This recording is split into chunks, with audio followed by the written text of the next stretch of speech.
இப்பொழுது மகாபலிபுரத்தில் தென்மண்டல மாநிலங்கள், அது தென் மண்டலத்தில் இருக்கக்கூடிய மாநிலங்கள் அவர்களுக்கான முதல்வருடைய மாநாடு உள்துறை அமைச்சர் அமித்ஷா அவர்கள் ஷேர் பண்ணி அதில் துணைத் தலைவராக விஜய் அவர் தான் ஹோஸ்ட்டும் பண்ணுறாரு. ஆந்திரா, தெலுங்கானா, பாண்டிச்சேரியிலேருந்து முதல்வர் கலந்து கொள்ளவில்லை, லெப்டினன்ட் கவர்னர் கலந்து கொண்டு இருக்கிறார். கேரளா, ஆந்திரா, கர்நாடகா எல்லாரும் கலந்துகிட்டு இருக்காங்க. இதில் பல விஷயங்கள் பேசியிருக்காங்க. ஆனால் இதில் விஜய் சில விஷயங்களை கோரிக்கையாக முன்வைத்திருக்கிறார் அவருடைய உரையில். அதில் என்னென்னா, பெங்களூரு மெட்ரோவை வந்து ஓசூர் வரைக்கும் நீட்டிக்கணும் அப்படின்னு சொல்லியிருக்காரு. நீட் தேர்விலிருந்து தமிழ்நாட்டிற்கு வந்து விலக்கு கொடுக்கணும் அப்படின்னும், மாநில ஒதுக்கீடு இடங்களுக்கு +2 மதிப்பெண்கள் அதை தான் அடிப்படையாக வச்சுக்கணும் அப்படிங்கிறத சொல்லியிருக்காரு. ஆன்லைன் மருத்துவ விற்பனையை ஒழுங்குபடுத்த வேண்டும், கடல்சார் பொருளாதாரத்திற்கு புதிய திட்டமிடல் வேண்டும், மாநிலங்களுக்கு நிதி செலவின சுயாட்சி அதிகாரம், முல்லை பெரியாறு, காவிரி, இந்த விஷயங்கள் எல்லாம் பேசியிருக்காரு. நம்ம இன்னைக்கு ஸ்பெசிஃபிக்காக என்ன சொல்லணும்னா, நீட் தேர்விலிருந்து விலக்கு அப்படின்னு அதே பழைய பல்லவியை பாடியிருக்கிறார். இது சுப்ரீம் கோர்ட்டு தாங்கிறது எல்லாருக்கும் தெரியும். ஆனால் இன்னைக்கு இன்னொரு செய்தியும் வந்திருக்கிறதுனால இது அபத்தமான ஒரு கோரிக்கையாக இருக்குங்கிறத நம்ம பார்க்க வேண்டியது இருக்கு. அப்படி என்ன அப்படின்னா, இந்த முறை அரசு பள்ளி மாணவர்கள் 614 பேர் மருத்துவ இதில் வந்து சேர்க்கை நடந்திருக்கிறது. நீட் மூலமாக 107 பேர் டென்டிஸ்டாகவும் பிடிஎஸ்க்கும், பாக்கி பேர் எம்பிபிஎஸ், 500 பேர் எம்பிபிஎஸ்க்கும். அதில் நம்மளே சில வீடியோக்கள் பேரண்ட்ஸோட வீடியோலாம் போட்டிருக்கோம். ஒரே குடும்பத்தில் 3 பேர் எல்லாம் கூட எம்பிபிஎஸ். அவங்கெல்லாம் அந்த கைத்தறி அந்த நெசவு செய்யக்கூடியவங்களுடைய குழந்தைங்க அப்படிங்கிறத பார்க்குறோம். இன்னொரு பையன் பார்த்திங்கன்னா ஈரோடு பக்கத்தில் நம்ம வீடியோ போட்டிருக்கோம். 4 முறை அவன் அட்டன் பண்ணியிருக்கான். நான் அப்போல்லாம் வீட்டிலே படித்தேன், விளையாட்டாக படித்தேன், நான் பாஸ் பண்ணலப்பா. 4வது முறை வந்து கோயம்புத்தூர் பக்கத்தில் ஒரு கோச்சிங் சென்டரு. அந்த கோச்சிங்னா கங்கா ஹாஸ்பிட்டல் அவங்க வந்து ஒரு சுயம் சேவக்கோடு சேர்ந்து ஒன்று நடத்துகிறாங்க. அதில் ஃப்ரீ கோச்சிங்கில் நான் படித்தேன். ஏன்னா ஒரு ஆர்கனைஸ்டாக இருக்கும், காலையில் அப்படி ஏந்திரிக்கணும், ஈவினிங் வரைக்கும் படிக்கணும் அப்படிங்கிறது. அதில் படித்து இப்போ 4வது அட்டம்ப்டில் நான் பாஸ் பண்ணிட்டேன். அதனால் ஒழுங்காக படித்தா பாஸ் பண்ணிடலாம் அப்படிங்கிறது மாதிரி அந்த பையன் பேசியிருக்கிறான். இப்போ முதலமைச்சருடைய கோரிக்கைக்கும் பட் ப்ராக்டிக்கல் அப்படிங்கிறதையும் பார்க்கும் பொழுது இவ்வளோ வித்தியாசம் இருக்குது. விஜய் ஆட்சி, ஸ்டாலின் என்ன விருப்பப்பட்டாரோ அந்த ஆட்சி. அவர் என்ன சொன்னார், டிஎம்கே டிராவிடியன் மாடல் 2.0 அப்படின்னாரு. டிராவிடியன் மாடல் 2.0 விஜய் ஆட்சி இருக்கிறது. ஏன்னா எலெக்ஷனில் நிற்கும்போது அவங்க கொள்கை எதிரி பாஜக, அரசியல் எதிரி திமுகன்னு சொல்லிட்டாங்க. அதனால திமுக என்னெல்லாம் சொல்றதோ அதெல்லாம் சொல்லி ஆகணும். இவங்க சொல்லுவதற்காகத்தான் அவங்க கூட முஸ்லீம் லீக் இருக்காக, கம்யூனிஸ்ட் இருக்கிறாங்க, நம்ம காங்கிரஸ் எல்லாமே இருக்காங்க. இந்த விசிகே, அதாவது டிவிகே தவிர இருக்கிற எல்லா கட்சியும் நேற்று திமுக கூட இருந்த கட்சி தான். அதாவது நீங்க என்ன சொல்ல வரீங்கன்னா, இவங்க தூய சக்தின்னு சொன்னா கூட தீய சக்தியோடு சேர்ந்தவர்கள் எல்லாம் இப்பொழுது இவங்களோட இருக்கிறாங்க. அவங்க வந்து 2.0 டிஎம்கேனுடைய 2.0 நடந்து கொண்டிருக்கிறது. அப்போ நீட்டை பத்தி ரொம்ப தெளிவான ரிசல்ட் வந்த பிறகு கூட ஒரே குடும்பத்துல 3 பேர் 600 பேர், அதுல இத்தனை பேர் டென்டிஸ்ட், இவ்வளவு தூரம் வந்த பிறகு கூட நான் எதிர்ப்பேன், நீட்டுக்கு விதிவிலக்கு வேணும் என்று கேட்கறது எவ்வளவு அபத்தம் என்று தோன்றாலும், அதாவது திராவிட மாடல்னு வந்தாலே இப்படித்தான் பேசணும்னு இருக்கு. அதுல விட இந்த மாணிக் தாக்கூர்னு ஒரு ஆள் நேற்று உளறி தள்ளி இருக்கிறாரு. அந்த வீடியோ பார்த்தா தெரியும். பாஜக நீட்டு கொண்டு போது அதிமுக விளக்கு பிடிச்சிட்டு இருக்கின்றதான ஒரு கேள்வி கேட்டிருக்கிறாரு. அந்த வீடியோ பார்த்தா அது என்னன்னா, அது சட்டசபையில முகத்திரிய போஜராஜன் கிழித்து விட்டார். ஏன்னா அவங்க கட்பட்டு பேசும் பொழுது, நாங்க கொண்டு வந்தது தானே நீட்டு, அதை நீங்க ஒழிச்சிருக்க வேண்டியதானே, காங்கிரஸ் கொண்டு வந்தது எல்லாத்தையும் தான் ஒழிக்கிறீங்களே, இதையும் ஒழிக்க வேண்டியதானே அப்படின்னு உடனே, மிக்க நன்றி, நீட் கொண்டு வந்தது நீங்க தானே இப்போ ஒத்துக்கிறீங்க அப்படின்னு அவர் சொன்ன உடனே, அதனால உங்களுக்கு இப்ப இல்லை அதைத்தாங்க சொல்றேன்.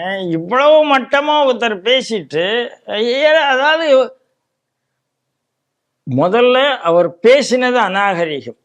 அதாவது ஒரு முன்னாள் சிஎம்ஐ பார்த்துட்டு நீ விளக்கு பிடிச்சிட்டு இருந்தியான்னு கேட்கறது முதல்ல நினைக்கிறேன்.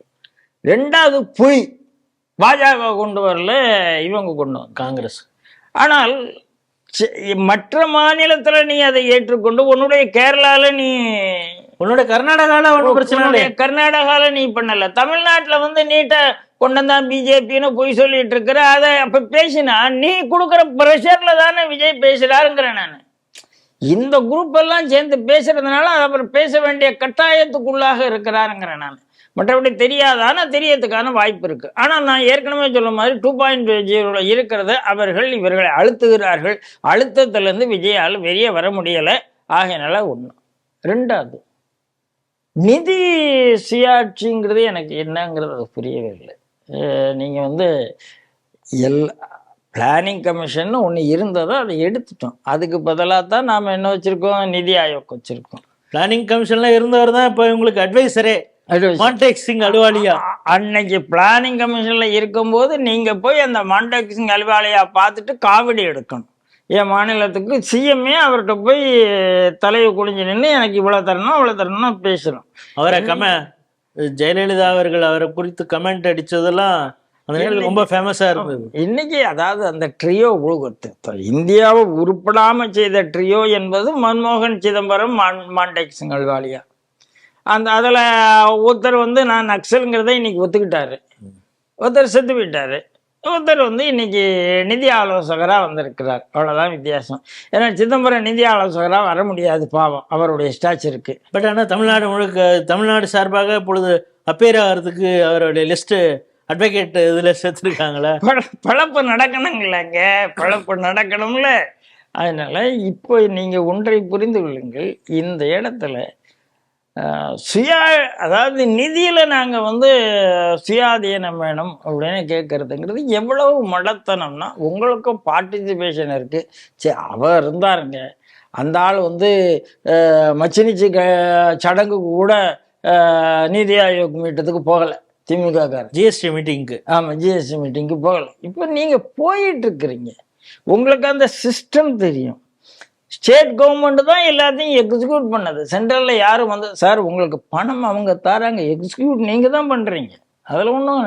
அப்புறம் நீங்க செலவு பண்ணலைங்கிற மாதிரிலாம் பேசவே கூடாது. இப்போ அண்ணாமலைன்னு ஒரு தலைவர்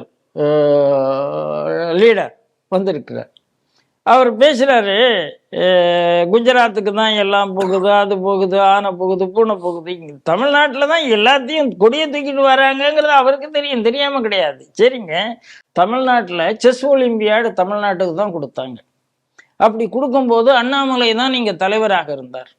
அந்த செஸ் ஒலிம்பியாடுக்கு முதல் பிரதமரே வருகிறார். ஆனால் எந்த இதுலையும் பிரதமரனுடைய வால் போஸ்ட்ல எதுவுமே கிடையாது, பிரசிடென்டோட போட்டோ இல்லை. இன்னைக்கு அந்த கட்சி அந்த லீடர்ஸ் குரூப்ல இருக்கிற அமர் பிரசாத் தான் எல்லா இடத்துலையும் போய் பிரதமரனுடைய போட்டோவையும் ஒட்டினார். இவ்வளத்தையும் பார்த்து கொண்டு இருந்து விட்டு எங்களுக்கு நிதி சுயாதீனம் கொடுங்கன்னு கேட்டா நீங்க எந்த இடத்துல இருக்கீங்க? யார் உங்களை வழி நடத்துகிறா? அப்போ எனக்கு என்ன சந்தேகம் வருது, நீங்களும் அந்த அர்பன் நக்சலால், திமாகிய நக்சல்களால் வழி நடத்தப்படுகிறீர்கள். இந்த திமாகிய நடத்துகளுக்கு யாரு கூட்டணி என்றால் சர்ச்சு கூட்டணி, ஜமாத் கூட்டணி.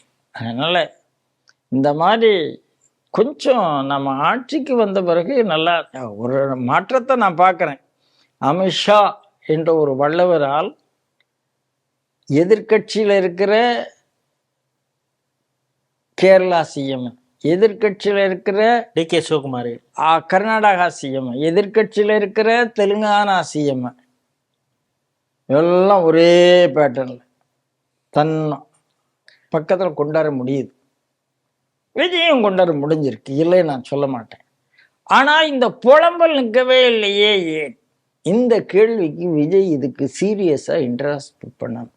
நீங்க திமுகலேருந்து நீங்க எடுக்கிறீங்க, திமுகவை வந்து ஒண்ணுமே இல்லாம பண்ணி கூட்டணியெல்லாம் எப்படி இப்ப தான் பக்கத்துல நீங்க கொண்டு வந்தாச்சு, அதுக்கப்புறம் உங்களுக்கு என்ன பயம் வர வேண்டிய அவசியம் என்ன இருக்கு? தைரியமா சில விஷயத்த சொல்லுங்க, என்ன நடக்குது பார்ப்போம். அதனால இந்த பேச்சுக்கள் வந்து ரசிக்கிற மாதிரி இல்லை. அதாவது என்ன காரணத்துக்காக நீங்க பேசுறீங்கிறத விட்டுட்டு குறைந்தபட்ச நேர்மையை கடைப்பிடியுங்கள்ங்கிற, ரொம்ப அரசியல் பண்ண வேண்டாம் அப்படிங்கிறதான் முதல்வர் விஜய்க்கு என்னுடைய கோரிக்கை. பார்க்கலாம் அவர் என்ன செய்ய போறாரு.